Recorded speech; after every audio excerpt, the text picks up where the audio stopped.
They say greatness begins with opportunity, but Cristiano Ronaldo's story began with something much smaller, something the world ignored. A cracked street, a steep hill, and a boy who refused to simply walk. Because for him, every step was a chance to chase a dream that no one else could see. In the quiet hillsides of Madeira, where the ocean breathes against the cliffs and the morning smell of salt and stone, a young boy moved through the world differently. Others walked to school. But not him. Cristiano never walked, he played, he improvised, he created. The streets weren't paths, they were his training grounds. The hills weren't obstacles, they were challenges. And every loose stone, every bottle cap, every fallen pine cone was a football waiting to be mastered. His home was small, the kind where rooms felt borrowed and dreams felt too big to fit inside. Money was tight, and a proper football was a luxury the family couldn't always afford. But Cristiano didn't complain. He didn't wait. He simply learned to turn anything into the game he loved. Every morning, he stepped out into the narrow lanes of Santo Antonio with the same fire inside him. The sun would barely be up, casting long shadows across the uneven pavement, and he would already be dribbling, sometimes with an old worn-out ball, sometimes with a crushed can, sometimes with nothing but imagination. The world around him disappeared, replaced by a stadium only he could see. The walls became defenders. The gutters became sideline traps. The corners became perfect angles for a rebound trick. And Cristiano moved with a focus far beyond his age. His feet were never still. His mind was constantly calculating, timing bounces, predicting curves, imagining shots he had only seen once on TV.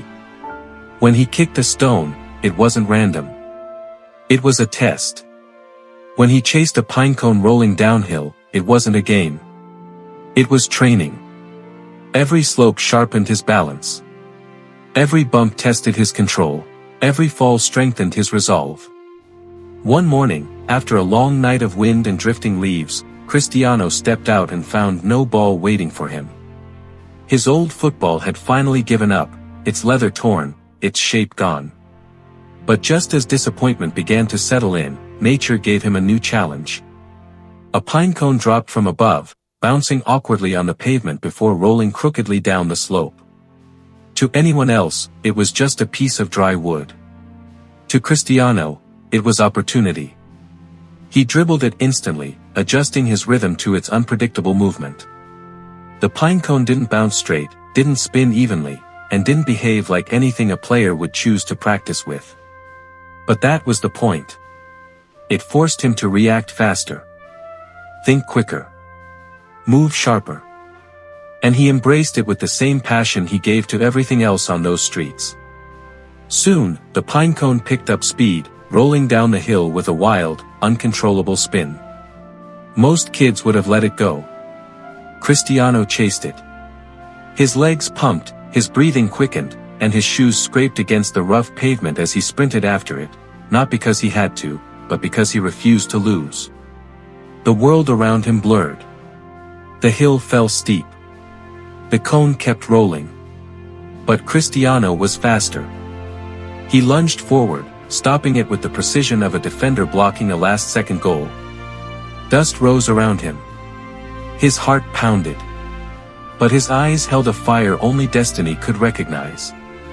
This was how he trained, not with perfect conditions, not with expensive gear, not with fancy coaching. But with whatever life placed in front of him. The people of the neighborhood often watched from balconies, half amused, half amazed.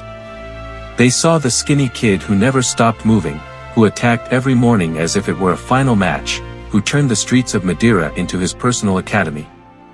They didn't know that these chaotic dribbles, these unpredictable bounces, these small private victories were shaping one of the most unstoppable footballers the world would ever see. Cristiano didn't know it either. He just knew one thing.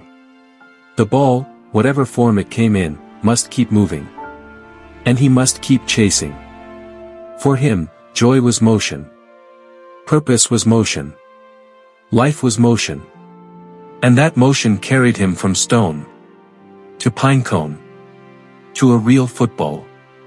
And eventually to stadiums where the whole world watched him run. But it all began here. In a forgotten street on a quiet island. With a boy who refused to walk. With feet that never stopped. And a dream that followed him wherever he ran. Because even when the world gave him nothing, Cristiano Ronaldo found a way to keep the ball moving.